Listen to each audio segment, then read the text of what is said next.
ẹ̀yin èèyàn, Mr. Ọlámàìkí tún gbé mi ìdè o, eléyìí tún deep o, tán bá ní nǹkan deep ó deep.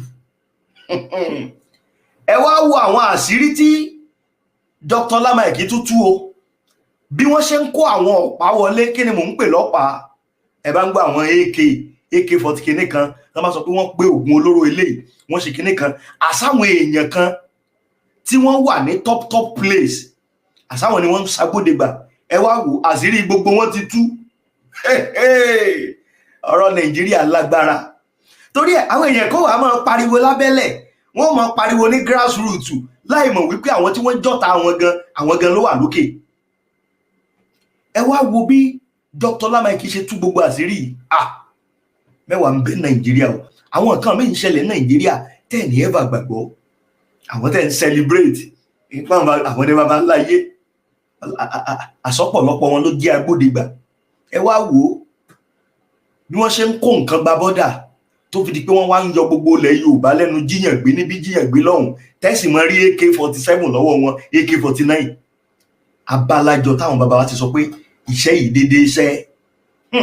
Dr. Ọlámàìkí, ẹ kú iṣẹ́ takuntakun. Gbogbo ẹ̀yin ọmọ Yorùbá, gbogbo yín pátápátá ni mo kí lẹ́yọ kọ̀ọ̀kan. Ẹ jẹ́ ń gbé fọ́nrán ọ̀hún wọlé, kẹ́ tó wá ṣe kíni, kẹ́ wá gbọ́ wìnrìnwìnrìn. Lágbára Ọlọ́run, Dr. Ọlámàìkí ẹ̀ ní ṣìṣe, èmi náà ò ní ṣìṣe. Ẹ jẹ́ kí n gbé wọlé kí n tí mò ń sọ kó lè yé yín. Wọ́n ṣe àkíyèsí pé gbogbo tó ń ṣẹlẹ̀ yìí, ṣe mọ̀ pé mi àti yín tipẹ́tipẹ́ à ń béèrè àwọn ìbéèrè kan pé gbogbo àwọn ọ̀pá AK-47 yìí tá à ń rí lọ́wọ́ àwọn adaran wọ̀nyí, bóun náà ṣe ń kó wọlé, ń bo ló ń gbà wọlé. Gbogbo ṣẹ́lábí táwọn ẹni ń fi ọ̀pá yìí ṣe, àwọn èèyàn wo ló ń ràn wọ́n lọ́wọ́, báwo náà ṣe ń kó wọlé? Àbí bẹ́ẹ̀ kọ́ ni, ibì kan ló ṣà ń gbà wọlé. Torí tí gbogbo wa bá wò dáadáa pẹ̀lú òfin tó wà ń lù ú àti bí wọ́n ṣe ṣe, kò dẹrùn fún yàn láti máa kóró àwọn nǹkan bẹ́ẹ̀ wọlé. Tá a bá dẹ̀ wo sàkún lọ sí àwọn ìgbà kan bí ọdún tó ti fẹ́ pẹ́ díẹ̀ sẹ́yìn, nígbà kan wọ́n mú àwọn ọkọ̀ ojú omi kan tó ń kó ẹrù wọlé, èyí tó lóyìnbó ń pè ní cargo ship. Wọ́n ń sọ pé ìgbà tí wọ́n tú, wọ́n bẹ́ ẹrù tí ò bá òfin mu. Irú àwọn ẹrù wo ni ò bófin mu tán bá ń bẹ̀? Àwọn ẹrù bí ọ̀pá, ó ti yé yín ohun tí mò ń pè lọ́pàá. Bí ọ̀pá, bí àwọn kinní tán ń pè ní kinní kan olóró, àti gbogbo nǹkan tí wọ́n fi ń ṣèyàn lọ́ṣẹ́, tán fi ń ja ogun. Wọ́n wá máa ń dárúkọ àwọn kan pé ó dà pé nìkan ni wọ́n porúkọ ẹ̀ pé òun ló ṣe agbátẹrù bọ́n ṣe kó kinní yẹn wọlé. Ọ̀pọ̀lọpọ̀ béèrè tèmi máa ń béèrè ńgbà yẹn ni pé lẹ́yìn tó bá ti ṣe awuyewuye bíjọ́ méjì àbíjọ́ mẹ́ta lórí afẹ́fẹ́, ẹ̀ ní gbọ́ nǹkan kan mọ́ nípa àwọn ọ̀rọ̀ yẹn. Ọ̀rọ̀ yẹn ó parẹ́, yóò jẹ́ lodò lọ sinmi, ẹ̀ ní gbọ́ nǹkan kan mọ́. Ẹni tí wọ́n dárúkọ àbíwádìí tí wọ́n ṣe níbi tó yọrí sí, ẹ̀ ní gbọ́ nǹkan kan mọ́, wọn ò ní sọ mọ́. Ọ̀pọ̀lọpọ̀ wa máa ń béèrè pé ó ṣe rí bẹ́ẹ̀. Àwọn wo ni ẹran aṣẹ̀mọ́lù tí wọ́n ń ṣerú iṣẹ́ yìí tí ìjọba ò lè mú àbí tí wọ́n lè dárúkọ wọn síta? Bẹ́ẹ̀ bá rántí ńgbà kan náà, ńgbà tí wọ́n ń sọ àwọn tí wọ́n ń dọ́gbọ́n gba owó lọ́wọ́ àwọn tí wọ́n ń sponsor wọn, tí wọ́n ń kó fún àwọn agbésùmọ̀mí, tí wọ́n kọ̀ tí wọ́n gbórúkọ wọn jáde. Ṣé mọ̀ pé ìjọba ìlú òkèèrè kan ó gbórúkọ wọn jáde? Ẹ rí i pé ìjọba orílẹ̀-èdè Nàìjíríà wọ́n padà ṣe nǹkan kan sí, wọ́n sọ̀rọ̀, wọ́n ṣe bí pọ́n gbọ́. Ọ̀pọ̀lọpọ̀ nínú àwọn tórúkọ wọn wà ńbẹ̀ gan, wọ́n tún ṣe olórí lé yín lórí, wọ́n tún fi wọ́n ṣe olórí lé yín lórí. A rí nínú wọn tí wọ́n mú, tí wọ́n fi ṣe ẹni tó wà nídìí ọ̀rọ̀ communication, bí gbogbo ohun tó ní í ṣe pẹ̀lú ìbáraẹnisọ̀rọ̀, léléyìí tó jẹ́ pé kò yẹ kó rí bẹ́ẹ̀. Nítorí pé lára ohun tó jẹ́ ohun àṣírí, lára ohun tó jẹ́ ohun tí orílẹ̀-èdè máa fi ń ṣe ohun àmúyangàn, tán máa fi ń dáàbò bo ara wọn, ọ̀rọ̀ ìbáraẹnisọ̀rọ̀, communication, ó ti yé yín, ó wà ńbẹ̀. Information, transmission of information, ó wà ńbẹ̀. Ohun tó yẹ kí wọ́n dáàbò bò ni, ṣùgbọ́n yóò yà yín lẹ́nu pé pẹ̀lú bí wọ́n ṣe dí orúkọ àwọn ẹni tí wọ́n gbé jáde fún pé àwọn ẹni ni wọ́n ń ṣagbátẹrù àwọn agbésùmọ̀mí o, tí wọ́n bá wọn ṣe bọ́n ṣe ń rówó o. Nínú wọn jẹ gómìnà, nínú wọn jẹ́ minister for information àbí communication oríṣiríṣi bẹ́ẹ̀ bẹ́ẹ̀ lọ tí ọ̀pọ̀lọpọ̀ wa mọ̀ tí ò rújú. Iṣẹ́ mi mo sọ bẹ́ẹ̀ iṣẹ́ mi mo sọ bẹ́ẹ̀ bó ṣe rí nìyẹn torí àìparọ́ mọ̀yàn. A wá máa béèrè pé kí ló dé tí wọ́n lè mú àwọn eléyìí, kí ló dé, kí ló ṣẹlẹ̀. Now ṣe rántí alàgbà kan, arákùnrin wa kan, ọmọ Yorùbá kan, nígbà tí ètò ìdìbò tó ń súnmọ́ tó náà wà nínú iṣẹ́ custom tó figbe táǹgbà kan tó parọ́ pé ẹ wo bọ́n ṣe ń jí epo lọ. Ṣe rántí tọ́rọ̀ ẹ̀ já sí pé ó di kó ń sá àsálà fẹ́mi ẹ̀. Bẹ́ẹ̀ bá rántí orúkọ wọn, alàgbà owó ń bọ̀ John Ṣẹ́gun, ó ní mò ń sọ fún yín o. Ó ti yé yín àtẹ̀yìn àtèmi pẹ̀lú ìgbésẹ̀ tí arákùnrin yẹn gbé, ìgbésẹ̀ akọni tó gbé tó tú àṣírí torí gbogbo wọ́n yọ subsidy kúrò lórí epo, wọ́n ṣe gbá wọ́n ṣàwo. Ṣebí ara ọ̀rọ̀ tọ́gbẹ́ni yẹn sọ náà nìyẹn. Ó lépo tí wọ́n ń gbé lọ yìí, epo tí ìjọba Nàìjíríà ti san subsidy lórí ẹ̀, òun làwọn kan jì yìí tí wọ́n ń gbé lọ sí ìlú òkèèrè, tán ń gbé lọ sí Niger, tán ń gbé wọ Kótọ́nù, tán ń gbé wọ gbogbo ẹ̀ yìí tó dẹ̀ jẹ́ pé àwọn èèyàn tiwa wọn rí epo. Ó fi gbé táǹgbà yẹn, ọ̀rọ̀ yẹn di wàhálà. Tó bá jẹ́ lóòótọ́ wọ́n fẹ́ dẹ́kun pé kí wọ́n má máa ṣe gbogbo ohun tí ò dáa yìí mọ́, tí wọ́n dẹ̀ ní lóòótọ́ ìlú yẹn ṣe tó wọ́n fẹ́ tó. Ẹ jọ̀ọ́, irú ọ̀gbẹ́ni owó ń bọ̀ John Ṣẹ́gun, ipò owó ló yẹ kó wà lénìí? Ṣé kò yẹ ká máa gbúrò ẹ̀? Ṣé kò yẹ kó ti wà lára àwọn tí wọ́n ó mú pé torí pé ó tiẹ̀ sòótọ́ láàrin kan, ó tiẹ̀ sọ̀rọ̀ síta ò bẹ̀rù, ó yá máa bọ̀, irú yín là ń fẹ́. Ẹ jẹ́ kémi àti yín ká bira wa léèrè, kí ló dé tá à gbóhùn arákùnrin yẹn mọ́? Kí ló dé tá à gbọ́ nǹkan kan mọ́? Ṣé wọ́n ti pa lẹ́nu mọ́ ni? Ẹ jẹ́ ká máa ronú lórí ìyẹn. Torí ọ̀rọ̀ tòní, orí àwọn Nigerian Customs, àwọn òṣìṣẹ́ aṣọ́bodè ti orílẹ̀-èdè Nàìjíríà, òun lọ̀rọ̀ tòní ló dálé lórí. Alàgbà Fisáyọ̀ Sóyọ̀ǹbọ̀ ni wọ́n ní àwọn ṣàkíyèsí àwọn nǹkan kan tó ń ṣẹlẹ̀. Wọ́n nígbà táwọn wá ṣàkíyèsí kinní yẹn, tí àwọn ń wo ọ̀rọ̀ yẹn táwọn wá ń wádìí, àwọn wá rí i pé ó ti lọ́wọ́ àwọn òṣìṣẹ́ kọ́sítọ́ọ̀mù nú. Ọ̀rọ̀ yẹn ti rí bákan. Wọ́n láwọn wọ́n dàbí ọgbọ́n, wọ́n ṣiṣẹ́ ọ̀tẹlẹ̀múyẹ́. Wọ́n ní ẹnu ọlọ́rọ̀, ẹnu oníkànlá ti gbọ́ pọ̀n, àbí bẹ́ẹ̀ kọ́ ni? Kò dẹ̀ sẹ́ni tó lè mọ̀ ọ́n pọ̀n bí ọlọ́mọ. Màá fi fọ́nrán alàgbà Fisáyọ̀ Sóyọ̀ǹbọ̀ sí. Ẹ jájọ gbọ́ ohun tí ojú wọn rí, ẹ jájọ gbọ́ ohun tí wọ́n sọ nípa bí wọ́n ṣe ń kó nǹkan olóró, nǹkan ọjà tí wọ́n ń kó wọlé fún àwọn agbésùmọ̀mí, tó sì jẹ́ pé àwọn custom officer wọ́n mọ̀ sí, àwọn nọ́mbà wọn kó wọlé, àti àwọn oògùn olóró tí wọ́n fẹ́ máa fi ṣe àwọn ọmọ ọlọ́mọ léṣe, tó ti bà ayé ọ̀pọ̀lọpọ̀ ọmọ jẹ́, gbogbo bọ́n ṣe ń kó wọlé. Àwọn èèyàn tí wọ́n láwọn ń ṣọ́bodè tí wọ́n gbà kí wọ́n kó oúnjẹ wọlé, oúnjẹ táwọn aráàlú ó jẹ, tára ó fi tu tẹrú tọmọ, wọ́n á láwọn ò gbà kan kó wọlé, wọ́n á máa gbà lọ́wọ́ àwọn èèyàn lérò náà. Ṣùgbọ́n wọ́n ń gbà kí wọ́n kó oògùn olóró àti gbogbo ohun tí wọ́n fi ń ṣe ìpalára fún ọmọ Yorùbá lára, wọ́n ń gbà fún wọn kan kó wọlé láìbẹ̀sùbẹ̀gbà. Ohun táwọn nílò ni pé kán ṣáà ti fún àwọn lówó. Arákùnrin ṣèwádìí débi pé tó bá ti mọ the right person tó yẹ kó lọ bá, tó mẹ́ni tó tọ́ tó yẹ kó lọ bá, tó dẹ̀ ti lè ṣe ohun tó tọ́ àti ohun tó yẹ gẹ́gẹ́ bí ohun tán bá béèrè lọ́wọ́ ẹ̀. Ó ní kò sóhun tó ò lè gbé wọlé, kò sí nǹkan kan tó ò lè gbé wọlé sí orílẹ̀-èdè Nàìjíríà. Tó bá ti mọ ẹni tó yẹ kó lọ bá, tó dẹ̀ ti lè san iye tó yẹ kó o san, ó ní kò sóhun tó fẹ́ kó wọlé tó ò ní kó wọlé, tí ò dẹ̀ sẹ́ni tó máa yẹ̀ ẹ́ lọ́wọ́ ẹ̀ wò. Gbémi àti yín bá wá ń béèrè pé bó làwọn èèyàn wọ̀nyẹn ṣe ń kó gbogbo nǹkan tán ń kó wọlé ìwọlé? Ibo ni àwọn agbésùmọ̀mí tán wà nínú igbó yìí? Ibo náà ti ń rí gbogbo irinṣẹ́ tán ń lò? gbogbo ẹ̀rọ ìgbàlódé tí wọ́n ń lò bó ni wọ́n ṣe rí bó náà ti ń rí ẹ má wá jìnnà mọ́ ara àṣírí ìkọ̀kọ̀ òun ló ń tú síta yìí. Ẹ jẹ́ ká jọ gbọ́ ohun tí alàgbà yìí sọ. On this program, none of it is an allegation because I was an active participant in the story. So I'll be telling you the things that I saw, basically, not exactly the things that people told me, you know.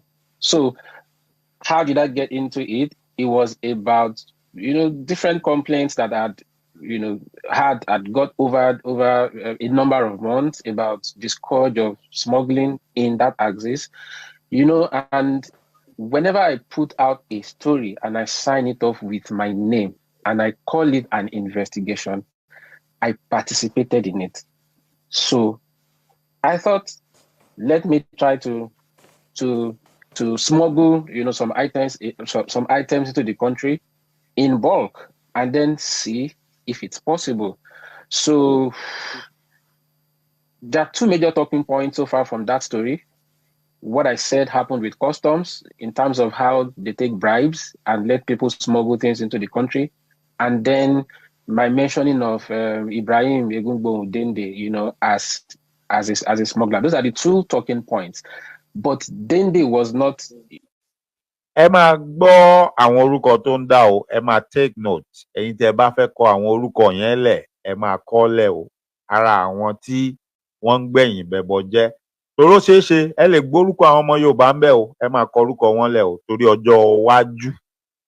Torí ọjọ́ iwájú a tún lè ṣe gẹ̀rẹ̀ báyìí kan tún ní ó yá o àti bá débì kan o, àwọn kan ló fẹ́ ṣe olórí Yorùbá, ó lè jẹ́rú àwọn wèrè olórí burúkú yẹn ni wọ́n tún lọ kó wá pé àwọn tí ó ṣe aṣíwájú Yorùbá nì.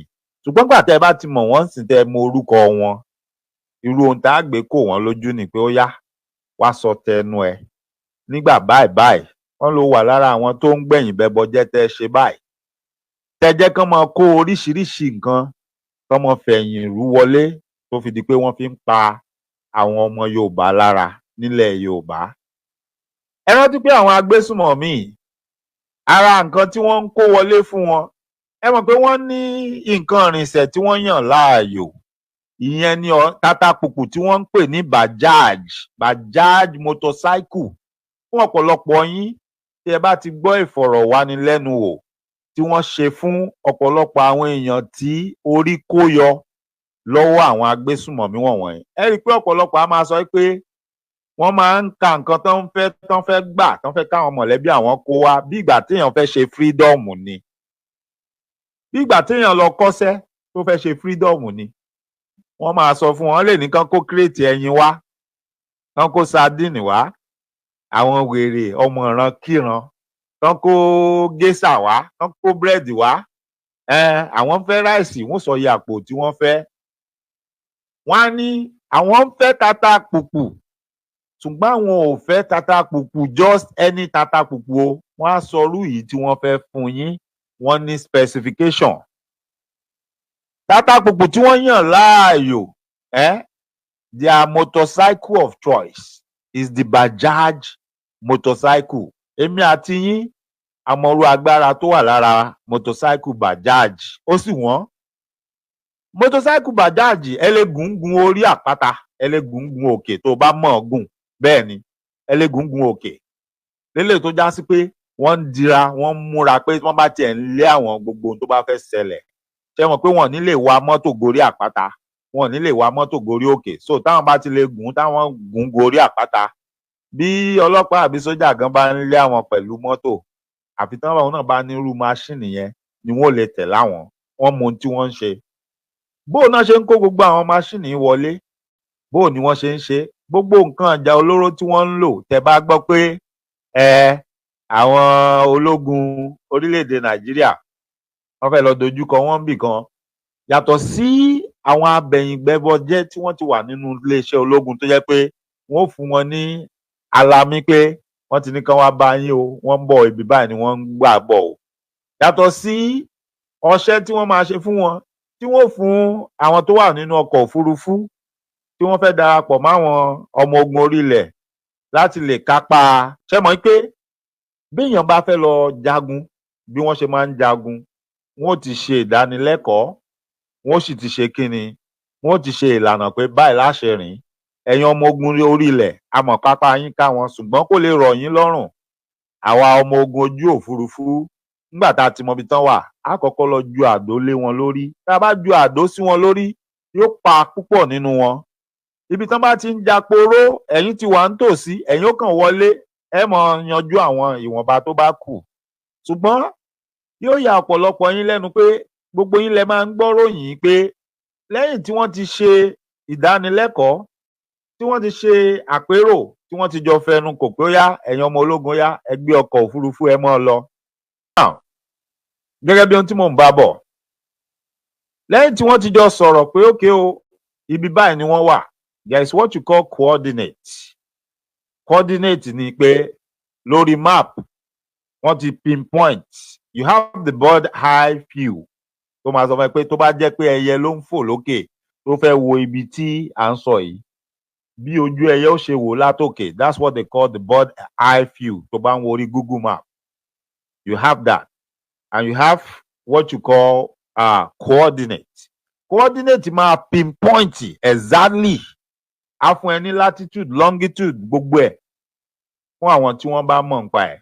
Now, which means a trained personnel, a trained military personnel, wọ́n ti kó ẹ ní gbogbo kínní, o understand the geography dáadáa, and you will have the map, o mọ ibi tó ń lọ, wọ́n dẹ̀ ti fún ẹ ní coordinate, which means there is no room for error. But ẹ bira yín léèrè, how does it happen pé Nigerian Air Force, they always have that thing. They will say they made a mistake, and by mistake they drop whatever they want to drop. They will drop it on the Nigerian army, who are supposed to be the one that are going to finish the work. Àwọn yẹn gangan ni wọ́n lọ jùlé lórí tí wọ́n padà. Ọ̀tá tí wọ́n ní kán lọ bá gan wọn ní débẹ̀, àwọn títí wọn tó wà sálẹ̀ ni wọ́n ju àdólé lórí. Ask yourself, how does that happen? Now, let's briefly touch on Olóògbé Tolúlọpẹ́ Arótilẹ̀, kí Elédùmarè kó bá wa fọ̀run kẹ́, and the late Colonel Abu. You remember those two people? These are two great Nigerian military man and woman tó jẹ́ pé nígbà tán wà láyé, níjọ́ ayé wọn, nígbà ayé wọn, tí àwọn ń command the troop, tí wọ́n rán wọn pé àwọn lágbájá wà bí ó yẹ lọ́bẹ̀, àwọn yẹn ò ṣe mistake o, wọ́n ń ṣèṣì ju àdó wọn síbi tí ò yẹ. They go and they hit the target. They go and they hit the target. Wọ́n ṣe mistake rí, wọ́n miss rí. Kí ló ṣẹlẹ̀ sáwọn méjèèjì yẹn? Mysteriously, wọ́n eliminate wọn. Gbogbo wa la mọ̀ ohun tó ṣẹlẹ̀ sí Tolúlọpẹ́ Arótilẹ̀, right? Ó wà lórí ilẹ̀ nínú bárẹ́kì ológun bí tó ń gbé. Ibẹ̀ náà láwọn wèrè kan olórí burúkú tí wọ́n ránṣẹ́ tó ń parọ́ tanra wọn. Wọ́n náà sọ pé àwọn rí torí àwọn jọ lọ sí school, àwọn fẹ́ kí, wọ́n ń rì fáàsì mọ́tò. Báwo mo ṣe rí èèyàn tí mo mọ̀ tí mo fẹ́ kí, ẹ̀ta jọ lọ sí school, mo sì fẹ́ kí, màá wá rì fáàsì mọ́tò to the extent, màá fi mọ́tò lọ gbá, màá wá pín ẹ̀ mára mọ́tò mi débi tó máa kú. Ṣé ti rí pé kò mọ́pọlọ dání, right? Tí ò bá jẹ́ pé ọ̀rọ̀ rándanràndan, ìyẹn wọ́n yanjú Tolúlọpẹ́ nítorí pé as long as Tolúlọpẹ́ bá wà láyé, wọn lè ráàyè dọ́gbọ́n sí, torí iṣẹ́ tán bá rán ọmọ yẹn lọmọ yẹn máa lọ jẹ́, ó dẹ̀ mọṣẹ́ bí iṣẹ́. Wọn dẹ̀ lè gbé forí ẹ̀ pé wọ́n máa gbé fẹ́lòmíì. Lẹ́yìn yẹn, we have that man, Colonel Abu. You all knew bí wọ́n ṣe yanjú òun náà. Mysteriously, wọ́n dédé sọ pé fighter jet ẹ̀ ó pé he went missing. Lélẹ̀ tán ti mọ bọ́n ṣe ti sọ fáwọn ọ̀tá bí wọ́n ṣe mú wálẹ̀. By the time they said they found him, òkú rẹ̀ ni wọ́n gbé jáde fún wa, wọ́n ló ti kú, right? After that, wọ́n wá kó àwọn wèrè ọmọ ìyá wọn, wọ́n kó wọn sí àwọn ló kàn, àwọn ni next in line. And all they are telling them ni pé ẹ máa sọ pé mistake ni, ẹ kàn mọ́ ju kíní sáwọn sójà lórí nsàlẹ̀ ni. Ìyẹn ń lọ bẹ́ẹ̀, à ń pariwo, àbí? Àrójútu ẹ̀. Now, gbogbo irinṣẹ́ tí àwọn agbésùmọ̀mí tí wọ́n ń lò, mo ti rí so many times tá a máa ṣètò táwọn yóò máa kọ question tí wọ́n á ní okay, how come àwa tá a wà láàrin ìlú a ní good network, a rí íńtánẹ́ẹ̀tì lò? Báwo làwọn tó wà nínú igbó náà ṣe ń rí íńtánẹ́ẹ̀tì tán fi ń lòdù fídíò, gbogbo fídíò tán máa ń post yẹn? It's not far-fetched, ẹ má dára yín láàmú. It's because àwọn tó wà nínú ìjọba, àwọn sympathizers wọn tán jọ ń ṣiṣẹ́ ni. They give them access to every luxury, every good things of life, and they allow them to have access to anything they want láti make iṣẹ́ wọn kó rọrùn fún wọn. But fún ẹ̀yin tí excuse me, tẹ́ jẹ́ èèyàn láàrin ìlú tó yẹ kán máa tọ́jú gangan, they care less. They don't care about you. Just like bẹ́ẹ̀ ṣe rí lẹ́nujọ́ mẹ́ta yìí tí wọ́n tún ní wọ́n mú àwọn kan pé wọ́n sọ pé repentant kinní kan, wọ́n tún ní wọ́n ti pardon wọn, wọ́n sọ pé kán lọ mọ́ tọ́jú wọn. Tí àwọn èèyàn fi gbé ta pé ọlọ́pàá, èwo la tún gbọ́ tẹ tún sọ ìtẹ tún lẹ fẹ́ kó wọn sínú ọlọ́pàá, tọ́lọ́pàá jáde tọ́lọ́pàá náà tún parọ́. Tọ́ ni wọ́n ní kó wọn sọ́lọ́pàá o, wọ́n ní kí gọ́fúnà wọn mọ kó wọn lọ. Kán lọ rí pé wọ́n ti rìfọ́ọ̀mù wọn. Ok, kí ni wọ́n ní kán lọ fọ́ọ̀mù fún wọn, kán fi wọ́n ṣe? Because whatever they are saying, wọ́n rírọ́ yẹn pa. Wọ́n ń sọ bígbà tó yẹ pé wọ́n ní kán lọ fọ́ọ̀mù bí Àmọ̀tẹ́kùn lọ́dọ̀ wọn, pé kán lọ kó wọn síbẹ̀. Ẹ jọ̀ọ́, ṣérú àwọn yẹn ló yẹ kán tún lọ gbà láàyè pé wọ́n fẹ́ sọ di agbófinró? Ok, question tèmi máa ń béèrè lọ́pọ̀lọpọ̀ ìgbà. Tí ẹ bá mú àwọn èèyàn tó ti pa àwọn èèyàn lẹ́kún, because ara ariwo tó jáde ni pé àwọn èèyàn kan ń sunkún pé ọ̀gbẹ́ni kan tiẹ̀ dídì wà láàrin wọn táwọn dámọ̀ tó wà lára àwọn tí ọlọ́pàá declare pé àwọn ń wá, pé how could you now say pé ẹ̀ńtẹ́lẹ̀ ń wá tẹ́ declare? Ẹ wá ń sọ pé àwọn kan ní wọ́n ti reform ẹ̀ ń sìn, ẹ ti wá ní kó máa lọ, ẹ tún wá ní kán lọ dàpọ̀ máwọn tí ó máa ṣe ètò ààbò nílùú ibìkan, pé etí wo ló ń gbọ́rú ẹ̀? They didn't say anything about that. Wọ́n sọ̀rọ̀ bò mọ́lẹ̀, wọ́n move on. Ara ariwo tá à ń pa ni. Lẹ́nujọ́ mẹ́ta ọ̀pọ̀lọpọ̀ yín gbọ́ tí Asiri Dokubo tó tún ń pariwo. Now, Asiri Dokubo ní tiẹ̀ lọ́wọ́, but if there is anybody that will have intelligence on whatever is going on around us, Asiri Dokubo wà nù ẹ má jẹ́ tàn yín. Yes, I will give him that. He knows what he's saying. Ó rí ohun tó ń sọ, kò parọ́. If there is anybody that will have intelligence about what is going on around us, Asiri Dokubo ó wà nù wọn.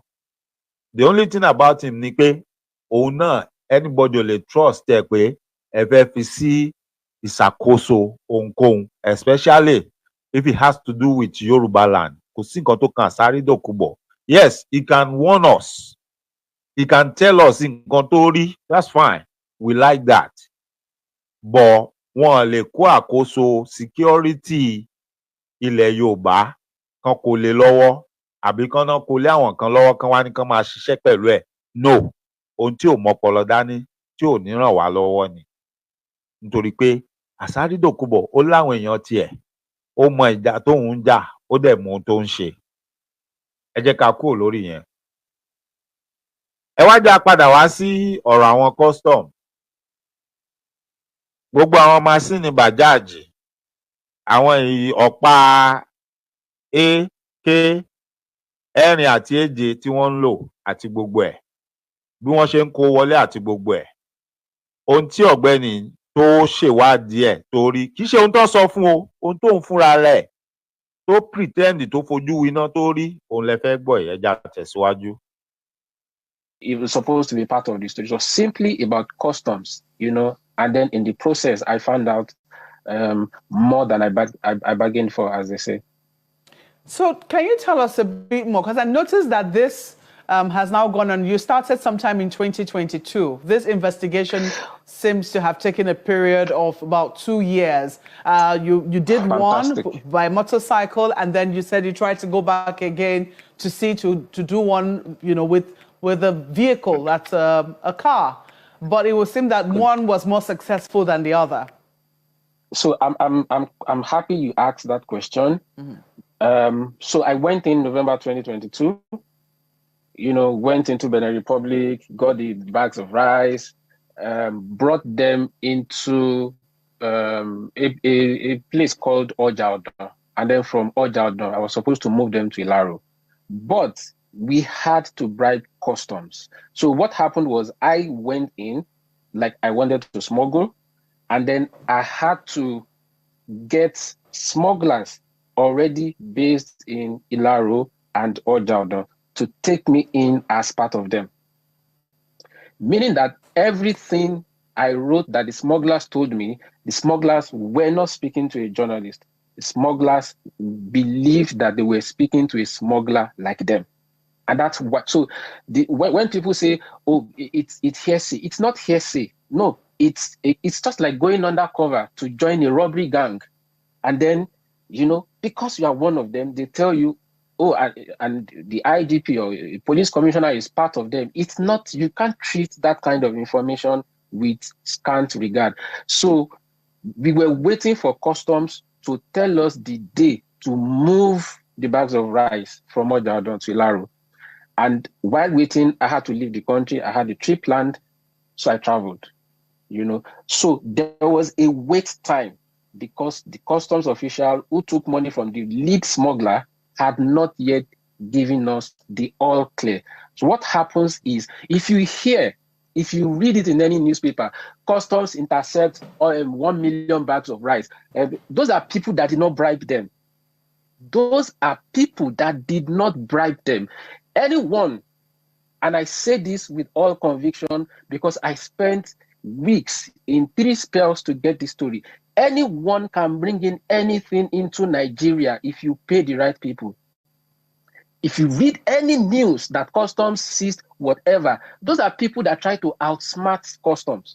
If you bribe the right people in customs, you bring anything in. And when I say anything, I mean rice, I mean chicken, I mean turkey, I mean arms, I mean ammunition, I mean guns, I mean tramadol, I mean motorcycles used by terrorists in the north. These are all things that were brought in. The Nigerian customs cannot deny.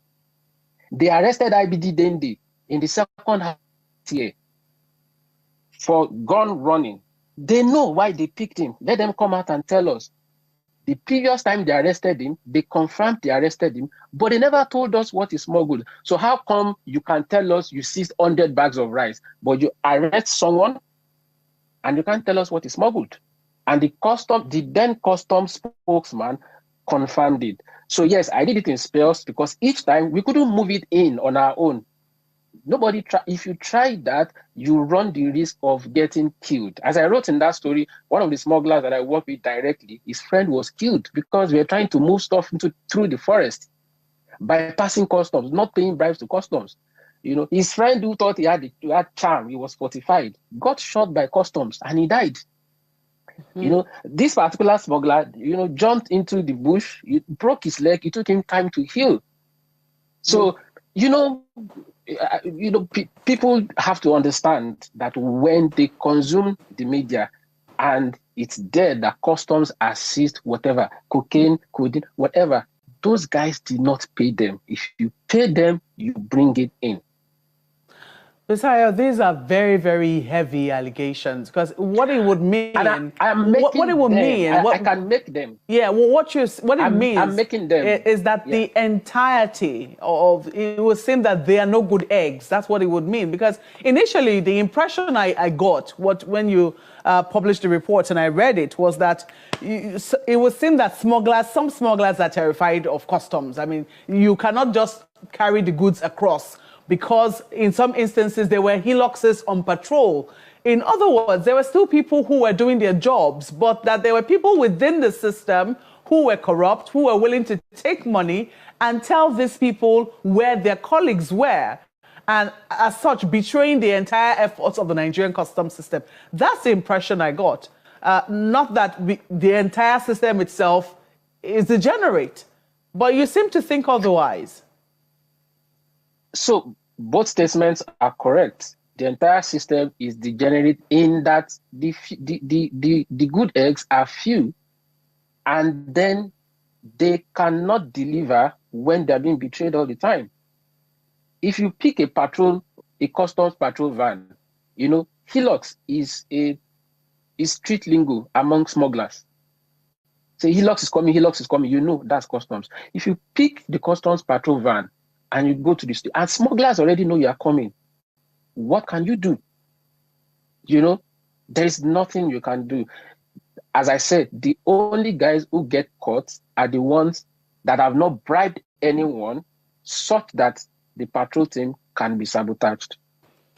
Well, I do also know that in the period of this investigation, I mean, which you also have admitted took a while for, you know, many reasons, the hierarchy of customs service has also seen a shakeup of some sort. We've seen the new CG appointed to the helm. Has there been any change in modus operandi? Nothing has changed.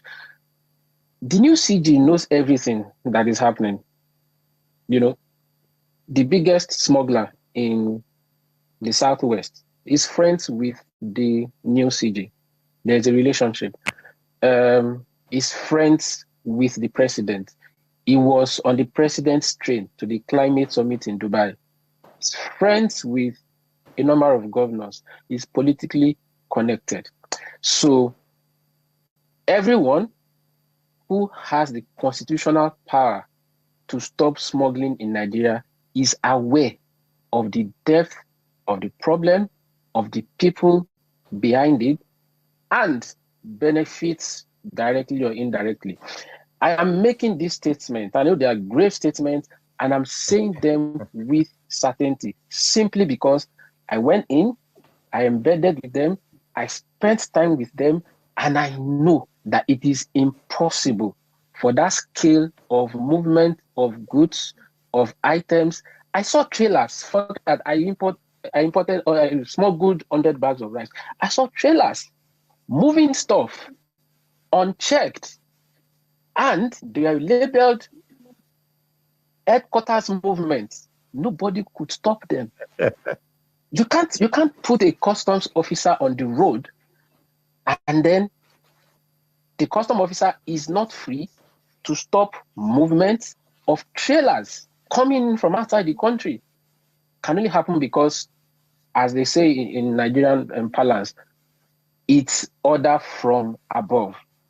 Order from above. Well, I mean, as I also pointed out, there were 2 reports released almost back to back within the month of February. Ẹ ṣeun mà, màámi Olúrẹ̀mí kí là ń kọ́ ọ̀gá wí, ẹ káàbọ̀ mà, ẹ kú àṣálẹ́, ṣé àlàáfíà ni? Ẹ ṣé. Mo kí gbogbo ẹ̀yin tẹ́ ẹ ṣẹ̀ṣẹ̀ darapọ̀ mọ́ wa, ìyáàfin Adéjọkẹ́ Ọmọláyọ̀, ẹ káàbọ̀, ẹ ṣeun gan ni. Mo kí alàgbà Jimoh Adéayọ̀mí, ẹ ṣé gan ni, ẹ káàbọ̀. Mo ti kí ọ̀pọ̀lọpọ̀ wa tẹ́lẹ̀tẹ́lẹ̀. Ìyáàfin Bọ́sẹ̀dé Aládéníkà, mo kí yín, ẹ káàbọ̀ sórí ètò. Ìmọ́lẹ̀ Yorùbá One, káàbọ̀ sórí ètò. Báwo ni o, ṣàlàáfíà ni? Ọjọ́ mẹ́ta. Fún ẹni tó tẹ àtẹ̀ránṣẹ́ sí mi pé kí n fi fọ́nrán yẹn ránṣẹ́ sáwọn, mo ti rí àtẹ̀ránṣẹ́ yín, mo ti dáhùn. Tá a bá parí ètò, màá fi ránṣẹ́ sí yín. Màámi, arákùnrin yìí ń sọ̀rọ̀ nípa bí wọ́n ṣe ń kó àwọn oògùn olóró wọlé, bí wọ́n ṣe ń kó oríṣiríṣi nǹkan ìjagun wọlé fún àwọn agbésùnmọ̀mí, àwọn bíi máṣíìnì bàjáàjì tá a mọ̀ yí pé àwọn agbésùnmọ̀mí yẹn wọ́n fẹ́ràn láti máa gùn, àwọn ọ̀pá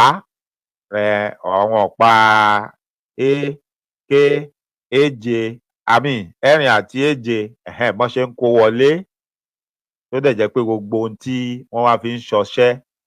Ohun tí ọ̀gbẹ́ni nígbà tí òun fúnra rẹ̀ darapọ̀ mọ́ àwọn onífàyàwọ́ láti lè rí kúlẹ̀kúlẹ̀ ohun tó ń ṣẹlẹ̀, ohun tójú ẹ̀ rí àti gbogbo ohun tí ó padà lè mú mọ́ra wọn, òun ló ń sọ yìí. Òun ló ń sọ pé òun fọwọ́ ẹ̀ sọ̀yà, kì í ṣe pé wọ́n sọ fóun o, ohun tóun rí lòun ń sọ, òun sì lè fi signature òun lè fi sí ara gbogbo ohun tóun sọ yìí. Ẹ rí i pé nínú ọ̀rọ̀ ẹ̀ nísìnyí, ó ní nígbà kan gan wọ́n kó ọ̀pọ̀lọpọ̀ ìrẹsì, wọ́n kó ọ̀pọ̀lọpọ̀ nǹkan sínú tírélà. Ó ní wọ́n wá kọ sí pé headquarter, wọ́n wá ń sọ̀rọ̀ bíi order from above. Ó ní irú ẹ̀ wọ́n ó gbé kọjá tí ò sẹ́ni tó máa yẹ̀ wò. Ó ní wọ́n ó gbé kọjá tí ò sẹ́ni tó máa yẹ̀ wò. Ṣáájú mo ti ṣàpẹẹrẹ àwọn ọ̀rọ̀ kan. Mo ní sẹ́yìn mo la máa ń bira pé báwo làwọn èèyàn ṣe ń kó gbogbo kìíní ìwọlé, báwo ló ṣe jẹ́.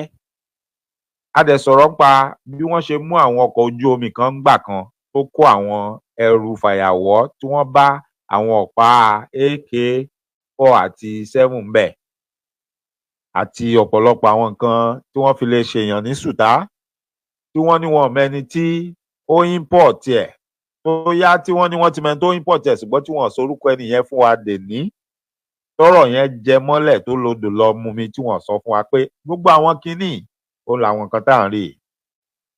Pẹ̀lú ọ̀rọ̀ tí ọ̀gbẹ́ni yìí ń sọ, ẹ rí i pé ó rọrùn ó dẹ̀ dẹrùn fáwọn èèyàn yìí torí tẹ bá ń rí wọn nínú igbó yàtọ̀ sí àwọn nǹkan ìjagun tí ó jẹ́ pé wọ́n máa ń gbà lọ́wọ́ àwọn ológun wa tán bá ti tápá wọn bá ti ju ti àwọn ológun wa lọ. Àwọn fúnrara wọn wọ́n ń kó nǹkan ìjagun titi wọn tó jẹ́rú ẹ̀ wọ́n ń kó wọlé. Arárú àwọn ọ̀nà tí wọ́n ń gbà gbé wọlé nì. Ṣé gbọ́? Arákùnrin yẹn dárúkọ ibi ibodè Ìlaró, ọjà ọ̀dàn. Ìlaró, ọjà ọ̀dàn. Ó tún dárúkọ ẹnìkan. Ó dárúkọ IBB Dende. Ó ní wọ́n mú ńgbà kan. Ó ní kí ló dé tí wọ́n ṣe lè sọ nǹkan tó ṣe gangan tí wọ́n ṣe mú. Ó ń ṣèbígbà tí wọ́n gba àwọn ìrẹsì tí wọ́n gba àwọn nǹkan kan lọ́wọ́ àwọn èèyàn, wọ́n láwọn gba nǹkan báyìí báyìí. Ó ní kí ló dé tí wọ́n sọ nǹkan tí wọ́n mú IBB Dende fún tí wọ́n sọ fún wa. Why are they quiet about that? Kí ló ṣe tí wọ́n ṣe mú pé ó ń ṣe fàyàwọ́? Kí ni nǹkan tó fàyà rẹ̀ wọ́? Kí ló ṣe? Arákùnrin ń béèrè bẹ́ẹ̀. Ìdí tá a ṣe ń fi eléyìí hàn wá ni wípé arabi tí ọṣẹ́ ti ń wáyé, mo dẹ̀ fẹ́ pé àkíyèsí wa sí pé the same custom yìí tá à ń sọ yìí àwọn ọmọ Yorùbá wà láàrin wọn o. Ọmọ Yorùbá wà láàrin wọn. Ẹ̀yà Ìgbò wà ń bẹ̀, Haúsá wà ń bẹ̀. Nítorí truth be told, àwọn nǹkan kan wà tá a máa sòótọ́ fúnra wa tá a máa pàkíyèsí ara wa sí.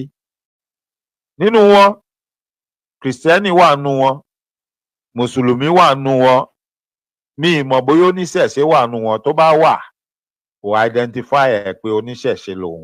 Ṣé ohun tí mò ń sọ yé wa? Kìrìsìtẹ́nì tó wà láàrin wọn, ó ní pásítọ̀ o. Kí ni iṣẹ́ pásítọ̀ yẹn? Ṣé gẹ́gẹ́ bí ọmọ ìjọ lábẹ́ pásítọ̀ yẹn, ṣé custom officer yẹn tó wà ń rúbi tán ti ń ṣiṣẹ́ láabi tó ń gbowó ẹ̀yìn, ṣé ó jẹ́ aṣojú rere fún ilé ìjọ tó ti jáde? Ṣé pásítọ̀ yẹn ṣiṣẹ́ tó dáa lórí ọmọ ìjọ ẹ̀ yẹn? Èyí tó jẹ́ mùsùlùmí nínú wọn, àfáà tó jẹ́ ẹni tí ó ń ṣe wáàsí fún, ṣé mùsùlùmí yẹn ṣé ó jẹ́ aṣojú rere fún ilé ìjọsìn ibi tó ti jáde? Ṣé ó ń ṣe aṣojú wọn dáadáa? Àwọn ìbéèrè tí a máa continue láti máa bi gbogbo wọn lélẹ̀ nítorí ó ti dójú pé ká sòótọ́ fúnra wa. Kí ẹ̀dẹ̀ tó dé mà, gbogbo ẹ̀yin màámi àtẹ̀yin bàbá mi tó dàbí pé ó ṣe díẹ̀ kẹ́ tó join wa. Mo ní ètò tá a ṣe gbẹ̀yìn tá a sọ̀rọ̀ lórí ohun tí mọ́fítì Dahun, mọ́fítì Ìwó, gbogbo ohun tó sọ tá a ti fi ìdí ẹ̀ tá a tú palẹ̀ pé ṣé ti réròǹgbà nù tiẹ̀. Àwọn èèyàn tó pọ̀ wà tó jẹ́ pé èròǹgbà nù tiwọn nìyẹn. Ìdí nìyẹn tí àwọn ò fi ní gbàdúrà pé kí wọ́n pín kí Yorùbá dá dúró. Mo wá ní lẹ́yìn yẹn mo tún ti wá rí fọ́nrán míì, àṣírí míì tó tú síta nípa ohun tí ọ̀pọ̀lọpọ̀ wa ti mọ̀ tipẹ́ ṣùgbọ́n a kàn máa ń sọ lẹ́nu àlẹ́rìí. Àwọn dẹ̀ ń bò láṣìírí láàrin ara wọn lọ́pọ̀lọpọ̀ ìgbà. Wọn máa nírọ́ ni wọ́n ń pa o, ó tán sọ yẹn ò ṣẹlẹ̀ o, ojú wọn ò tó o. Ṣùgbọ́n torí dúnkù gbọ́nmi sí omi ò tó tó ń ṣẹlẹ̀ láàrin ara wọn lẹ́nujọ́ mẹ́ta yìí, wọ́n ti ń tú àṣírí ara wọn. Irú àṣírí bẹ́ẹ̀ èèyàn kan jáde ó pe àwọn gbólóhùn kan, ó sọ àwọn ọ̀rọ̀ kan, ó ń tú àṣírí pé wọ́n gbé owó òbítíbitì owó ni o. We are talking about money tó yẹ pé tán bá convert ẹ̀ tán it runs into billions of naira. Wípé òun ni wọ́n fẹ́ máa gbé fún yàn kan lọ́dọọdún.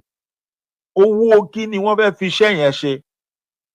Báwo làwọn èèyàn kan ṣe máa wá láti ilẹ̀ òkèèrè láti ìlú onílùú tí wọ́n máa wá gbowó fáwọn kan nínú ìlú tiwa lórúkọ ẹ̀sìn? Adúrú òbítíbitì owó yẹn, iṣẹ́ kí ni wọ́n fẹ́ kàn ṣe?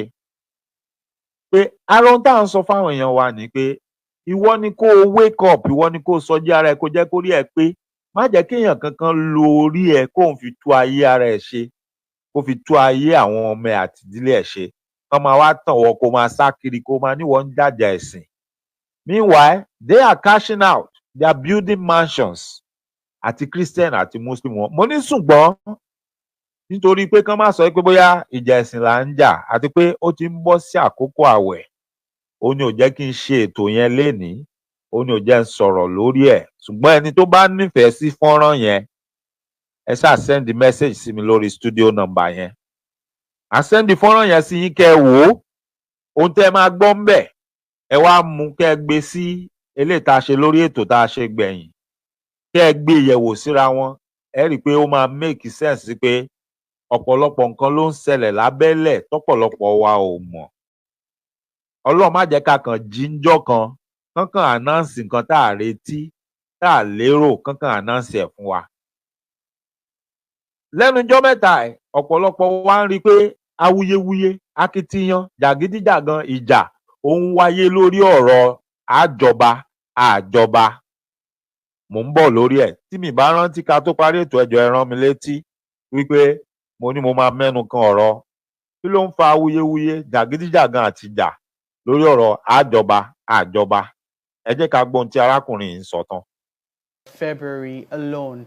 And it does appear now from this ongoing investigation, which you said you came across with one of the, I'm trying to remember his name now, IBD, I think you called him in your investigation. Yeah, IBD didn't. Yeah, it does appear that quite a lot more is going to be coming out. But I want to focus on the first two reports which you released. Now, the first one, I saw that you undertook it. You went to Ilaro and all these other places around Ogun State. Benin Republic. Exactly. You embedded and, you had visuals and all of that. But the subsequent one, in which you accuse the Nigeria Customs Service of smuggling motorcycles used by terrorists. And these are grievous allegations when the Customs Service itself is the one, you say, smuggling these motorcycles on behalf of terrorists, not just for commercial motorcyclists, because we know that it's still a major source of transportation for many people across the country, but specifically for terrorists. And you also say they import hard drugs into the country. You seem to have relied more on sources than an actual investigation. What would you say is responsible for the differences in connecting the investigative dots? So for every single undercover investigation I have done, I have happened on sources who were willing to volunteer more information, sometimes with proof, when not with proof, with a promise to show up, if necessary, in court, if anyone says there's a lawsuit. So the source I quoted in that story is not an ordinary source. Look, no source can tell you that Zone A, all movement of goods in Zone A have been narrowed down only to Ojaodon. No ordinary source can give you that terminology. No ordinary source can know the contents of goods being moved into the country. No ordinary source can know the destination of motorcycles. You said, and correctly, motorcycles are means of transport. When you bring in motorcycles into this country and they are destined for the north, you are creating problems. When you bring in tramadol and it is destined for the north, you are creating problems. When you smuggle in arms and ammunition in the second quarter of 2022, and we had the presidential election in the first quarter of 2023. You are creating problems.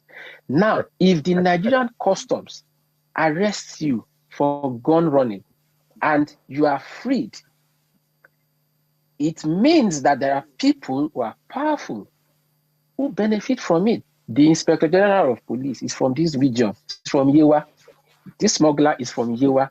The IGP, if he does not know what is happening where he's from, then he's not fit to the IGP. If he doesn't know, but he knows. You probably will, during this show, play a video of Dende threatening to kill a custom officer who, for whatever reason, stopped his vehicle containing rice, stopped it from entering the country. And he was openly boasting. I have called Wale, that's the CGC. I have called Ejigbono, that's the controller of operations in Zone A, that's the most powerful controller in the Southwest. I've called Ejigbono. I've told Ejigbono to call Wale. And, you know, the confidence, the language, you had customs officials, gun-wielding customs officials, not like they were not armed, they were armed, begging him, pleading him. You know, these are things you see that show you how bad the situation is, how terrible. We are sitting on a keg of gunpowder in this country. Our insecurity issues are nowhere close to getting resolved. Because if you move in arms and ammunition large scale into the country and you get away with it, they've disappeared into the country. They are ending up in the arms of people who have no respect for the sanctity of life, and some damage will be done with it. So it's a big problem. Has sent one person to Ilaro to go and ask, please, who are the smugglers in this town? If you ask 20 people in Ilaro, 19 will tell you the same name. If you go to Oda, so as media, why are you giving a voice to someone claiming to be whom he is not? That's, you know, on the part of the media. Then as people, it's not enough to read online and that's the end. Ask questions. If you want to protest to the Office of Customs, protest.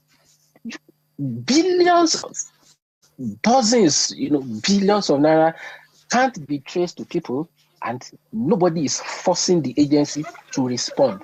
The CDC did not get to his office the following day and meet a crowd of 1,000 Nigerians saying, you must explain to us what is going on. So if Nigerians are not going to, take action beyond speaking on social media, then people like Customs will sit somewhere and say, you don't have to respond to them. Give them 3 days, 5 days, 1 week. It will blow over. They'll be distracted by another headline, and then life continues. It's too easy the way those who are frittering away our commonwealth, it's just too easy how they get away with it. ọ̀rọ̀ ti customs yẹn ni mo fẹ́ dá sí. Okay, ma. Ó dàpọ̀ ẹ kọ́ àbí. Mi mọ̀ bóyá ẹ tan nǹkan tẹ́ fi ń gbọ́ wálẹ̀ lọ́dọ̀ yín ni. Oh, sorry, you know now.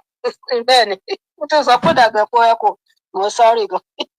I was carried away. Òun ló ń dún padà. Mo fẹ́ dá sí ọ̀rọ̀ ti customs yẹn ni. Okay. Nítorí customs bí a ṣe mọ̀ is another terrorist organization. Okay. And the reason being that nǹkan tí mo mọ̀ dáadáa nípa ẹ̀ ni my immediate brother, èmi ni mo fi sínú iṣẹ́ customs in 1972 or so. Wow. And there was an incident. Smuggler kan ń bọ̀, ó gbé lọ sí Sẹ̀mẹ̀ jọ́nà lọ́hùn as a new somebody in the customs, as a new person in the customs. So, bàtí woman yẹn dé, ó ló máa san duty. Woman yẹn lóhùn kì í san duty o. But ó láti san duty fún nǹkan tó gbé yìí. Ó lóhùn àbúrò mi ṣáà insist pé ó láti san duty. Eventually, this woman paid the duty. Ó wá lọ report fáwọn tó jẹ́ ọ̀gá tó jẹ́ èèyàn ẹ̀. Ó wá post àbúrò mi kúrò ní Sẹ́mi wọ́n gbé lọ sí Cocoa Port ní Port Harcourt. So nígbà táwa rí gbogbo situation yẹn pé ó ṣiṣẹ́ ìbí iṣẹ́ ni in the north church aṣábẹ̀rẹ̀ sí ní ṣe gbogbo ìrìn yẹn pé asọ́mi Èkó àṣà lọ sí àwa náà lo gbogbo nǹkan tá a ní láti lè make sure pé wọ́n gbé kúrò ní Cocoa Port yẹn because Cocoa Port yẹn inú igbó kò tẹ̀ nítumọ̀. Ìgbà tèmi àti màmá mi ta lọ wò ní tó jẹ́ màmá fún wa nígbà yà ń ké ni nígbà tí wọ́n lọ ọmọ school ní boarding house níbi tọ̀nà tó jìn so ọ ṣàgbé padà wá sí Èkó so ó ń ṣiṣẹ́ yẹn lọ. Nígbà tó wá dé stage kan fúnra rẹ̀ ló resign ó ní because òun ò lè máa mú owó tó òun ò ṣiṣẹ́ fún lọ sílé. Kò sí nǹkan táwọn èèyàn sọ pé níbi tó dé yìí nípínlẹ̀ kọ́ lóun máa resign ó lóun máa resign pé because ọ̀rọ̀ customs yẹn another syndicate another underworld ni débi wípé gbogbo àwọn alágbára ló wà nínú ẹ̀ tọ́dẹ̀ láwọn èèyàn tí wọ́n fi há káàkiri bọ́n ṣe ní àwọn ọmọ onímọ́tò náà ní customs ṣe rí ẹni tó máa change customs wọn tí ì bí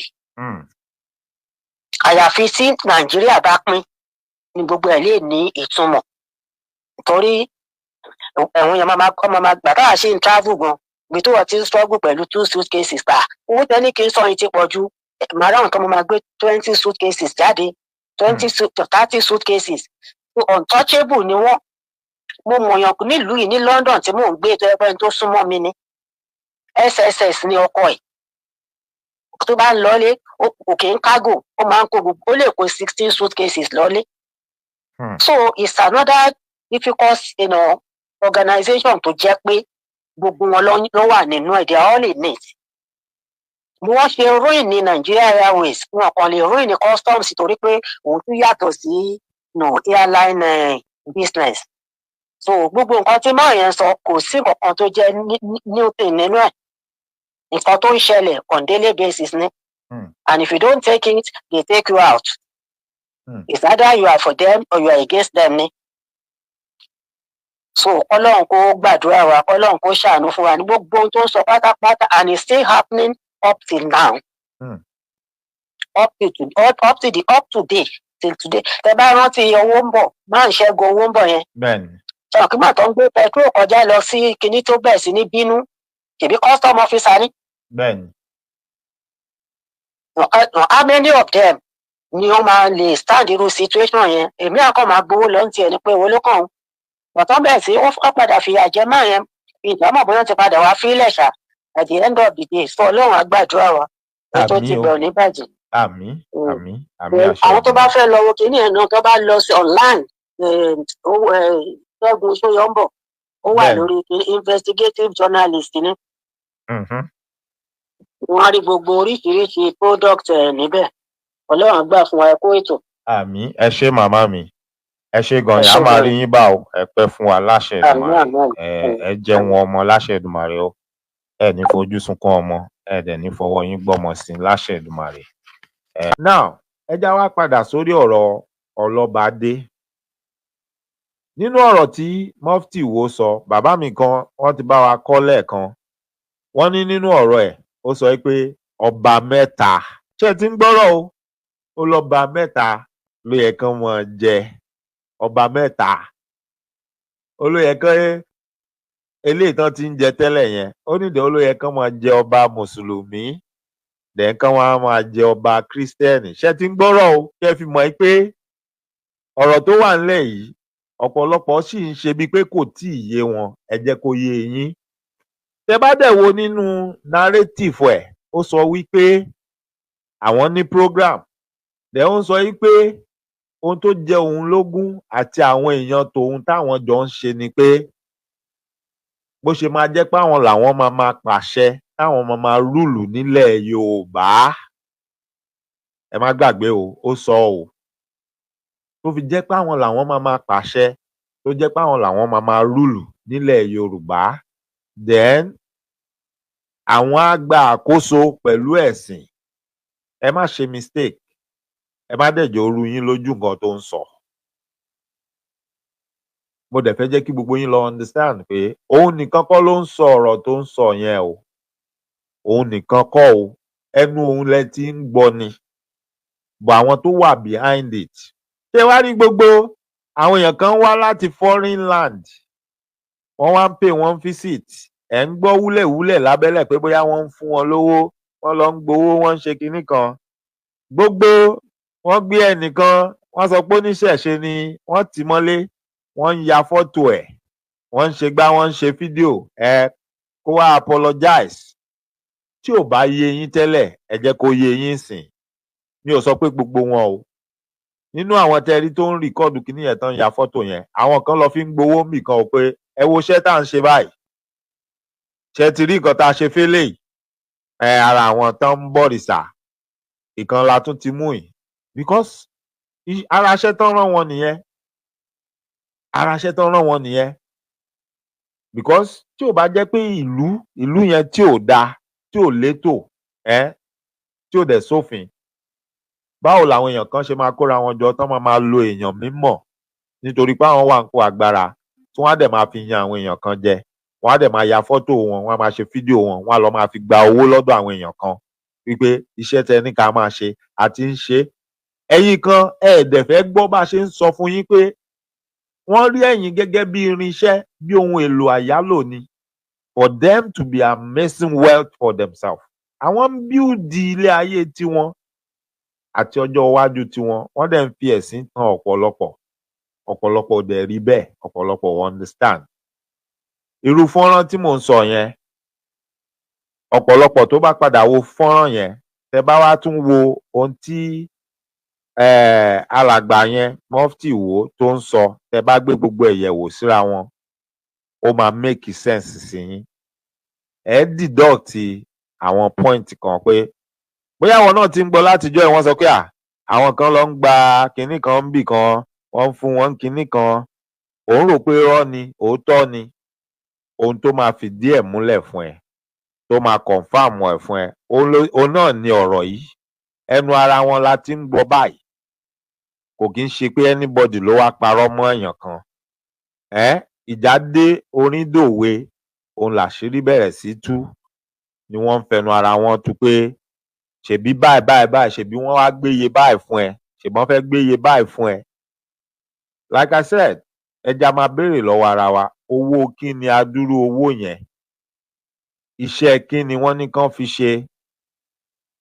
Oore kí ni ìpá ṣe fẹ́ pọ̀n? Oore kí ni ìpá wọn? Oore kí ni ìpá wọn ṣe fẹ́ pọ̀n? Tí wọ́n fi máa gbé adúrú owó yẹn fún wọn. Ibo wá ni wọ́n ní kán máa fi owó tán fẹ́ gbé fún wọn yẹn, gbogbo ohun tó wù kán ní kán máa ṣe, ibo náà ní kán máa ṣe sí? Tó bá jẹ́ pé nǹkan tó máa balẹ̀ jẹ́, tó máa bàlú jẹ́ ni, ìlú wo ni wọ́n fẹ́ máa bàjẹ́? Ilẹ̀ Yorùbá ni. Ilẹ̀ Yorùbá ni. Ohun tí ọ̀pọ̀lọpọ̀ yẹ ká máa bèèrè wa ni pé kí ló máa wúyàn kan lórí, tó máa yáyàn kan lórí, tá máa gbé owó fáwọn kan pé ó yẹ ẹ mọ́ gbà, ẹ mọ́ fi promote culture mi àti tradition mi? Is it not because wọ́n fẹ́ mú ẹ̀yin tí ẹ wà ń bẹ̀ yẹn lẹ́rú, ṣùgbọ́n wọ́n wá ń fowó tan àwọn kan láti ṣiṣẹ́ yẹn fún wọn? Wọ́n fi ń ṣe ọmọ iná là ń rán síná. Ọmọ iná là ń rán síná. The same thing that happened in the olden days, ó ti ń repeat ara ẹ̀ already, but a lot of us, we are not seeing it. A lot of us, we are not seeing it. It's happening in the Christendom, likewise in Islam. Kò ń ṣe gbogbo àfáà ló ń participate inú ẹ̀, kò dẹ̀ ń ṣe gbogbo pastor. But most of them tán wà lókè yẹn ni wọ́n participate inú ẹ̀. Just few nínú àwọn tó wà lókè yẹn ni ò bá wọn participate bẹ́ẹ̀ pé èmi ò ní ṣe irú nǹkan bẹ́ẹ̀ yẹn tó máa balẹ̀ wá jẹ́. But ọ̀pọ̀lọpọ̀ wọn, that is what they are doing. Ẹ wo ẹnìkan tí wọ́n ń pariwo lẹ́nujọ́ mẹ́ta tí gbogbo ẹ̀ ń lọ, ẹ̀rí pariwo ń lọ pé àwọn kan ní orí internet ló ti rówó. Ara àṣírí tó ń tún sí nìyẹn pé orí internet kọ́ ló ti ń rówó o. Òun náà ti lọ ń gba owó mi tán ti ń gba owó lórí iṣẹ́ tóun náà sọ pé òun ń ṣe nílẹ̀ Yorùbá ni o. Gbogbo kíní ló dẹ̀ máa lẹ́yìn. Ṣé wá rí ọ̀rọ̀ ọba? Ẹ rí i pé ọ̀rọ̀ ọba ti fẹ́ máa di wàhálà ńsìn, ó ti ń di fàǹfà. Ọba tó jẹ́ pé tẹ́lẹ̀tẹ́lẹ̀ tán bá pe àwọn èèyàn pé kán wá jọba, ọ̀pọ̀lọpọ̀ aláwọn ò jẹ wípé kán fi àwọn oníṣẹ̀ṣe lẹ̀ kán máa jẹ́. Ẹ bira yín kí ló dé tó jẹ́ pé nílẹ̀ tó mọ́ lénìí ọ̀rọ̀ àjọba ó ti wá ń di ọ̀rọ̀ ìjà, ó ti ń di ọ̀rọ̀ ẹ̀sìn pé mùsùlùmí ló yẹ kó jọba ńbẹ̀ kò ń ṣe christian, christian ló yẹ kó jọba ńbẹ̀ kò kí ń ṣe mùsùlùmí. Ẹ bira yín kí ló dé? It's because there is an agenda. Ara agenda yẹn òun ni mufti Ìwó ló ti fẹnu kàn yẹn tó ti ń sọ jáde wípé wọ́n nídìí láti gba gbogbo position tó jẹ́ position olórí. Ẹ imagine tó máa gba kẹ́rí tí wọ́n bá ń sọ̀rọ̀ pé àwọn kan wọ́n lérò ń gbà kan lọ́kàn wọ́n fẹ́ ṣe kinní kan lẹ́yìn kan bá ń retí pé wọ́n kàn kó gbogbo alẹ́ kan náà àbí wọ́n kàn announce ni pé bẹ́ẹ̀ yẹn kọ́ ló ṣe máa ṣẹlẹ̀. Once tán bá ti kọ́ńkà gbogbo position tẹ́ pè ní position olórí tán, the next thing tẹ́ kàn máa rí ni pé wọ́n á kàn máa change gbogbo òfin àṣà àti ìṣe yín, wọ́n á máa change ẹ̀ mọ́ yín lọ́wọ́ bọ́n ṣe ṣe láyé jọ̀hún tá a fi gbára wa níbi tá a wà lénìí tá a ṣẹ̀ṣẹ̀ ń gbára wa lẹ̀. Àwọn kan they are now hell bent wípé they want to return us back. They want to return us back to that same process. Bẹ́ẹ̀ni, they are making money out of it. They don't care what happened to either you or I. They only care about themselves. Wọn kí à ń pa èmi àti ẹ. And they know to attain this, wọ́n ní láti seize power. Gbogbo power tó bá wà láti ibi tó kéré jù, they want to seize all of them. And once they succeed in that, ẹ gbàgbé bó ṣe jẹ́ o. O lè máa wo rẹ ní èní pé nǹkan kan lèmi àtàwọn wọ́n lè sọ wọn pé mùsùlùmí lájọ jẹ́ má jọ tán ẹ̀. Nígbà tó bá bẹ́ délẹ̀ ẹ wo àwọn ìlú míì tí gbogbo orú nǹkan bẹ́ẹ̀ yẹn ti ṣẹlẹ̀. Ní ọdún tó kọjá àbọ̀dún méjì sẹ́yìn nígbà tí ti Afghanistan ṣẹlẹ̀ tó di pé àwọn èèyàn ń gan plane bígbà tá à ń gan bọ́ọ̀sì bígbà tí èèyàn ń gan móòlù ẹ̀. Ṣe rí i pé kò sẹ́ni tó rójú ráàyè pé mùsùlùmí lélẹ̀ christian lélẹ̀ eléyìí ara wa ni eléyìí òun ṣara wa òun kálukú ń sá àsálà fẹ́mi ẹ̀ ni. That is how the situation will be. Ara àwọn tó sún wọn débẹ̀ àwọn tó kọ́ọ̀sì kínní yẹn ǹjẹ́ ẹ rí kankan nu wọn tó jáde tó wá ràn wọ́n lọ́wọ́ àbí tó wá ṣe nǹkan kan fún wọn? No, àwọn ti seize power, àwọn ti get nǹkan tó ń fẹ́. They don't care about any other thing. O ò bá jẹ́ christian jù bẹ́ẹ̀ lọ, o ò bá jẹ́ mùsùlùmí jù bẹ́ẹ̀ lọ, they don't want to know. Àwọn ti get nǹkan táwọn ń fẹ́. They are only using most of the people as a means to an end. Ìwọ ló máa wá kọ́ra ẹ. Now, you can practice your religion, believe in what you believe, and live peacefully with your neighbor. And understand wípé ìdálù níṣèlú. Ohun tó mú mi tí mi ò lè lọ sí Israel kí n sọ pé mo fẹ́ jọba wọn bẹ̀ àbí mo fẹ́ jẹ president wọn bẹ̀. Àbí kí ni mò ń lọ bẹ̀ mo fẹ́ lọ change àṣà àti ṣe wọn. Òun náà ló mú anybody pé kò lè wá sórí ilẹ̀ Yorùbá kó wá sọ fún mi pé òun fẹ́ change àṣà àti ìṣe wa sí ti Israel. And the same thing goes for Saudi Arabia or any Arabian country. Ohun tó mú mi tí mi ò lè lọ bẹ̀ pé mo fẹ́ jẹ ọba ń bẹ̀ àbí mo fẹ́ lọ bẹ̀ mo fẹ́ yí àṣà àti ìṣe wọn padà pé bọ́n ṣe ń ṣe mo fẹ́ gbé ti Yorùbá lọ bẹ̀. Òun náà ló mú anybody ni mo sọ wípé o ò lè wá sílẹ̀ Yorùbá kó máa wá sọ fọ́mọ Yorùbá pé àṣà aláṣà láti Saudi Arabia òun ló fẹ́ wá gbélé wọn lórí. No. Now, o lè jẹ́ ọmọ tó wá láti ìdílé ọba kó jẹ́ mùsùlùmí. Tó bá jẹ́wọ́ lọ́ba kàn, tó bá fẹ́ jẹ́ fine. Tó bá ṣáà ti jẹ́ pé ẹ̀tọ́ ẹ̀ ni. O lè jẹ́ Kristẹni tó bá jẹ́wọ́ ló kàn, tó máa gbé fún ẹ, fine. But the thing remains wípé ohun tó ń jẹ́ àṣà àti ìṣe wa torí pé o jẹ́ ọba ìyẹn ò fún ẹ lẹ́tọ̀ọ́ láti lọ máa tọwọ́ bọ̀ pé o wá fẹ́ gbé ẹ̀sìn àti àṣà ìlú onílùú o fẹ́ gbé wá o fẹ́ gbé síbẹ̀ because guess what? Position yẹn àyálò ló jẹ́ fún ẹ. It's not forever. You are going to leave it one day. Somebody else is coming there. Ìdí nìyẹn. Ìdí nìyẹn tí o ò fi lè débẹ̀ kó máa sọ pé o fẹ́ gbé àṣà aláṣà àti ìṣe oníṣe wá, o fẹ́ gbé síbẹ̀, òun ló wá fẹ́ fi múlẹ̀. Àwọn kan ti ń ṣe already. A dẹ̀ ń try àti point ẹ̀ out fún wọn pé ẹ wo àwọn ibì kan tí wọ́n ti ṣe sẹ́yìn. Ẹ wo bíbẹ̀ ṣe rí. Ẹ rí pé lénìí ọ̀rọ̀ ò lójú. Ọ̀rọ̀ yẹn ò lójútùú mọ́. Ẹsẹ̀ ọmọ ti dàpọ̀ ń wọ́ọ̀dù. Yorùbá mi ò yé wa. A lè máa fi gbogbo ẹnu sọ̀rọ̀. Fún ọ̀pọ̀lọpọ̀ wa tá a dẹ̀ ń ṣe mistake torí tí bá ti gbọ́ tá à ń sọ kinní yẹn, ó máa ń ká mi lára, ó máa ń dùn èmi. Ọmọ Kwara lèmi. Ojúlówó ọmọ Yorùbá Kwara ni mí. Mo mọ ẹ̀yà tí mo ti wá, mo mọ ibi tí mo ti wá. Mo lóríkì, mo níran. Gbogbo ìran, gbogbo ẹ̀yà tó wà nílẹ̀ Yorùbá yìí pátápátá ló jáde nínú oríkì mi tí wọ́n bá ń kì mí. Tí wọ́n bá kì mí délẹ̀délẹ̀. Mo tan mọ́ Jẹ̀ṣà. Mo tan mọ́ Èkìtì. Mo tan mọ́ Ẹ̀gbá. Kò sí bẹ́ẹ̀ ṣe fẹ́ kì mí tí àwọn oríkì yẹn ò ní jáde. Mo tan mọ́ Ifẹ̀. Mo tan mọ́ Oǹdó. Torí gbogbo ẹ̀ máa jẹ jáde nínú oríkì mi. Náà kí ni mo fẹ́ fàyọ?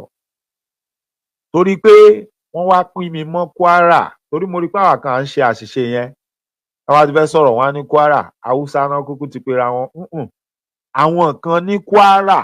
If you want to mention that town, mention it. Ẹ má kó gbogbo wa pọ̀. Kò kí ń ṣe gbogbo wa. Àwọn kan ní Kwara. Ibi tí wọ́n tora wọn sí nìyẹn. And then politically, to be politically correct, wọ́n lè máa sọ pé North Central àbí whatever ni wọ́n pín Kwara sí. Bẹ̀mí àtẹ̀yìn mọ̀ pé ojúlówó ọmọ Yorùbá tó wà ní Kwara wọ́n pọ̀ o. Ẹ ti gbàgbé pé bẹ́ẹ̀ làwọn Ìgbómìnà wà ní. Àwa kan wà ńbẹ̀ tá ń pè wá ní Èkìtì Kwara. Àwọn Ìfẹ́lódùn wà ńbẹ̀, Ìrẹ́pọ̀dùn wà ńbẹ̀. Gbogbo àwọn Ṣàárẹ̀ nǹkan ńbo lẹ fẹ́ tì wọ́n sí? Yorùbá ni wọ́n náà. Òmùpó, Ìgbàjà, Ọ̀fà, Ẹ̀rin ilé, ńbo lẹ fẹ́ tì gbogbo wọn sí? Òmù-àràn, Ìlọ́fà, Odò Ọwá, Òsí, Òbó, Òbó ilé, Òbó Ayégúnlẹ̀, Ìdọ̀fìàn, Àárọ̀ọ̀rin, Ìsàpà. Oríṣiríṣi ìlú Yorùbá ló wà ńbẹ̀. Torí mo rí pé àwa kan a ti fẹ́ máa ṣe mistake yẹn pé yẹn àwọn Kwara ń tiwọn. Àwọn kúkú ti ní ẹ má gbé yẹn wá o. Kò sí ọmọ Kwara tó sọ pé Haúsá lòun. Àwọn ìlú kan, Òró, ẹ ṣé bàbá mi, bẹ́ẹ̀ ni Òró, Ìlúdùn Òró, Èsìẹ́ Ìlúdùn, Sánmọ́rá, Ìdẹ̀ra àti bẹ́ẹ̀ bẹ́ẹ̀ lọ. Àwọn ìlú pọ̀ o tó ṣe pé orúkọ wọn lè Ọ̀tẹ́. Mi mọ̀ bóyá ti pín Ọ̀tẹ́ mọ́ Òrò Àgọ́, ẹ ṣé máa you see, Ayédùn, Ẹ̀kàn, Òkò, Ìsánlú. Bẹ́ẹ̀ ni gbogbo ìlú tá à ń dárúkọ ẹ̀ kò séyìí tí mi ò mọ̀ ńbẹ̀, kò séyìí tí mi ò dé rí o. Kò séyìí tí mi ò fẹsẹ̀ mi tẹ̀ rí. Ìlú àwọn Ràṣídì Yẹkínì ńbẹ̀ yẹn, Ìrá. Gbogbo àwọn ìlú yẹn wà ńbẹ̀ tó ṣe pé tẹ́ bá ti gbórúkọ wọn gan ẹ ti máa mọ̀ pé ilẹ̀ Yorùbá leléyìí. Mo ti rí i pé lẹ́nu ọjọ́ mẹ́ta àwa kan tún ti bẹ̀rẹ̀ ká máa sọ̀rọ̀ pé Kwara ń tiwọn, wọ́n kúkú ti ní ilẹ̀ Haúsá. Kò sí Kwara kankan tó jẹ́lẹ̀ Haúsá. Àwọn ìlú kan lè kára wọn mọ́lẹ̀ Haúsá ní Kwara. So ẹ má kó gbogbo wa pọ̀. Ẹ separate ẹ̀. Tẹ́ bá mọ̀ ìlú tó ń kára wọn mọ́lẹ̀ Haúsá, àwọn yẹn ni kẹ́ ẹ máa pè. Àwọn yẹn ni kẹ́ ẹ máa pè. Ìgbàjà, Òkè Ọdẹ, bẹ́ẹ̀ ni àti bẹ́ẹ̀ bẹ́ẹ̀ lọ. Yorùbá ni gbogbo àwa yẹn o. Ojúlówó Yorùbá tó yanrantí. Yorùbá tó yanrantí. And if you go over to Kogi, then kinní náà wà ńbẹ̀, Kóró.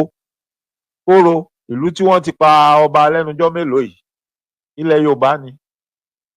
Tẹ́ bá wá kọjá sí ọ̀hún, tẹ́ kọjá sí Ẹ̀gbẹ́, tẹ́ ń lọ nú Kogi, ẹ má ṣe mistake o, ẹ má kà wọ́n mọ́ Haúsá o, ọ̀pọ̀lọpọ̀ wọn ń bẹ ọmọ Yorùbá ni wọ́n o.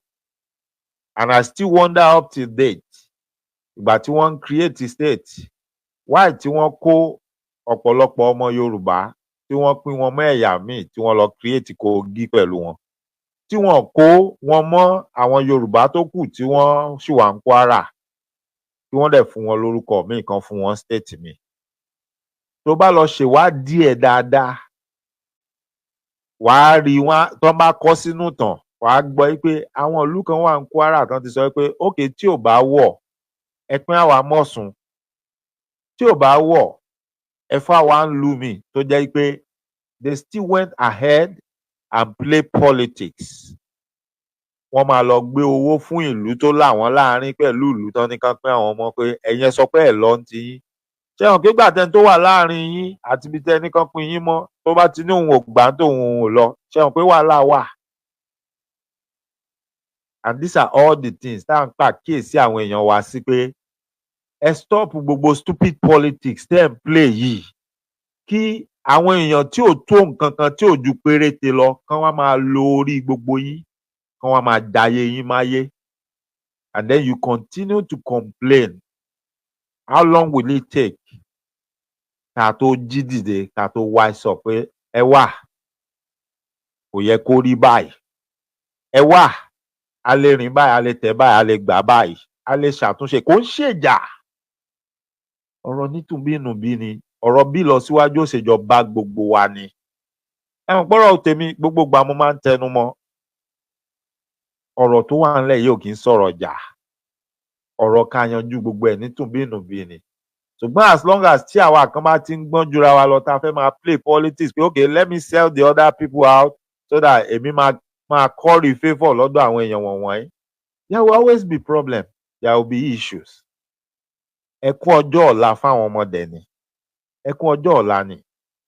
Ṣèbí gẹ̀rẹ̀gẹ̀rẹ̀ lọ̀rọ̀ ẹ bẹ̀rẹ̀, gẹ̀rẹ̀gẹ̀rẹ̀ lọ̀rọ̀ ẹ bẹ̀rẹ̀ kó tó di pé àlàbọ̀rùn dẹ̀wù ó dì sí everybody lọ́rùn now. Another one ló tún ti ń start yìí, another one ló tún ti ń build yìí. Tẹ́ bá wo ilẹ̀ Yorùbá nísìn, ẹ rí i pé strategically wọ́n ti fẹ́ máa gba àwọn ibì kọ̀ọ̀kan tó jẹ́ pé ìlú gbòógì tá à ń pè ní ìlú tó lórúkọ nílẹ̀ Yorùbá, láwọn ibi tó jẹ́ pé tá a bá ń sọ̀rọ̀ á sọ pé tọ́ba bẹ̀ bá sọ̀rọ̀ gbogbo Yorùbá ni wọ́n ń bá sọ̀rọ̀. Ẹ rí i pé awuyewuye ń wá lẹ́nujọ́ mẹ́ta pé wọ́n fẹ́ dọ́gbọ́n gbà wọ́n, ẹnu ti ń kun bẹ̀ ilẹ̀ Yorùbá ni kì í ṣe ilẹ̀ Yorùbá. Gbogbo wa la mọ̀ ohun tó ń lọ, gbogbo wa la gbọ́ ohun tó ń ṣẹlẹ̀ lórí wọn jọba wọn ìjọba láwọn ìlú kan. Kí ni ìdí tí wọ́n ṣe tí ìfọba jẹ? Kí ni wọ́n ń fà? Kí ni wọ́n ń sọ? Because ọ̀rọ̀ pé a gbọ́ pé báyìí, a gbọ́ pé báyìí, which means a ní láti pe àrònú wa ká pọ̀dọ̀fínú wa ká dẹ̀ ṣe kíni ká fọgbọ́n ṣe ọ̀rọ̀ tó wà ńlẹ̀ yìí so that at the end of the day omi ò ní tẹ̀yìn wọ̀gbìn wa lẹ́nu. A dẹ̀ lè ti anybody tó jẹ́ ọmọ Yorùbá, a lè tì wọ́n dànù, a lè sọ pé ẹ yọ wọ́n kúrò nínú equation, except ẹni tó bá fúnra rẹ̀ jáde tó fẹnu ara ẹ̀ sọ tán, èmi á máa tẹnu mọ́.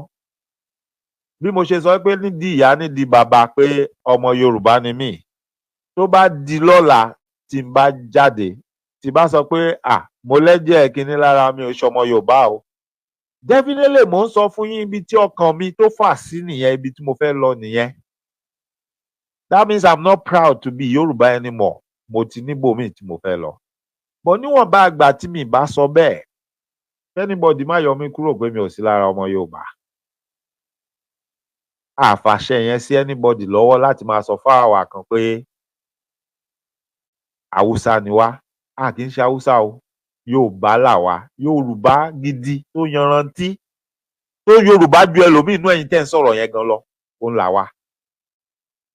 So ẹ jọ̀ọ́, ẹ jẹ́ ká sọ ṣe o, ẹ jẹ́ ká sọ ṣe kó ní kálukú tó bá nǹkan tí kálukú ò bá understand ẹ má sọ ẹ wá díẹ̀ kẹ́ tó máa sọ kẹ́ tó máa ṣàgbékalẹ̀. Tí ẹ bá mọ àwọn tó ń pera wọn láwùsá mention the name of their town pé àwọn eléyìí o wọ́n láwùsá làwọn. Ẹ má kó gbogbo Kwara papọ̀ pé àwọn Kwara kúkú ti sọ pé Haúsá làwọn. Kwara ò sọ pé Haúsá làwọn o. Kò sígbà tí Kwara sọ bẹ́ẹ̀. Àwọn tán bá pera wọn láwùsá ní kẹ́ dárúkọ wípé wọ́n pera wọn ní Haúsá. Èmi mọ̀ ń sìn pé kò sí ẹni tó wá láti ìlú mi àbí gbogbo ìlú tó wà ní agbègbè ẹ̀ tó máa jáde tó máa ní Haúsá lòun. Kò sí. Ẹ lè rí i. Ibo náà ti ń pín tan ajá tó fẹ́ kan lèmọ́mù kò jọra wọn ẹ jọ̀ọ́. Ọ̀rọ̀ tó wà ńlẹ̀ yìí ikú wa àjọkú àwẹ̀ wa àjọgbà ni. Èèyàn kankan ò dẹ̀ sá lọ. Àjọ wa ń dé àjọ ń ṣe ni. So ẹ jọ̀ọ́ kéèyàn kankan má fi yardstick máa wọnlẹ̀ fún wa pé àwọn kan ti tẹ́ bá mọ àwọn tó ti kára wọn mọ́ Haúsá ẹ dárúkọ ìlú yẹn ẹ sọ. Bọ̀ ẹ má kó gbogbo wa papọ̀. Ẹ má kó gbogbo wa papọ̀ kò jọra wọn. Mo bẹ̀ wá mo rọ̀ wá ni ẹ jọ̀ọ́. Ẹ̀yin èèyàn mi kò jẹ́ bó ṣe jẹ́ láṣálẹ́ yìí.